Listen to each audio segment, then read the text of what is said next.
I am back. এই কেডা ফিরে এসেছে দেখ দিন জিও। আমি ফিরে এসেছি, তোদের বাপ বিএসএনএল। এই মালটা কবে ফিরে এসেছে? এ তো মরে গেছিল।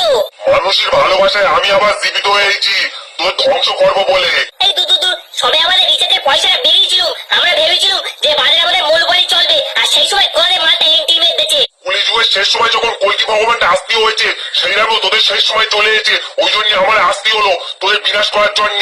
এই ছাড়ো তিনি, কত মাল এলো গেল, আমাদের ভয়তে ভোলাফোন আইডিয়া এক হয়ে গেল, তাও আমাদের বিরাজ করতে পারলো না, আর তুমি ওদের বিরাজ করতে এসছো। জিও, কনফিডেন্স ভালো, ওভার কনফিডেন্স ভালো না। তুই ভারতবাসী লোকের কাছে গালাগালি শুনতেছিস, সেইটা কি তুই জানিস? এই তুমি চুপ করো দিন, গুড়ের মাসে এক টাকা। আরে আমার জানার দরকার নেই, আমার কাছে 5G নেটওয়ার্ক রয়েছে, এইটা আমি জানি। ভারতবর্ষের লোক একদিন না খেয়ে থাকতে পারবে, কিন্তু একদিন নেট না চালিয়ে থাকতে পারবে না। তাজা বলেও তো জিও ভাই, কিন্তু একখান কথা কি জানো, আরে ও তো 4G নেটটাই ভালো করে ধরে না এদিক ওদিকে, ও আর 5G সম্বন্ধে কি বুঝবে? ফিরছি খুব তাড়াতাড়ি ফিরছি 5G নিয়ে। আরে আমার সঙ্গে মানুষের ভালোবাসা আছে, মানুষের আশীর্বাদ আছে। তোদের যদি ভারতবর্ষ থেকে বান্না করতে পারি, আমার নাম বিএসএনএল না।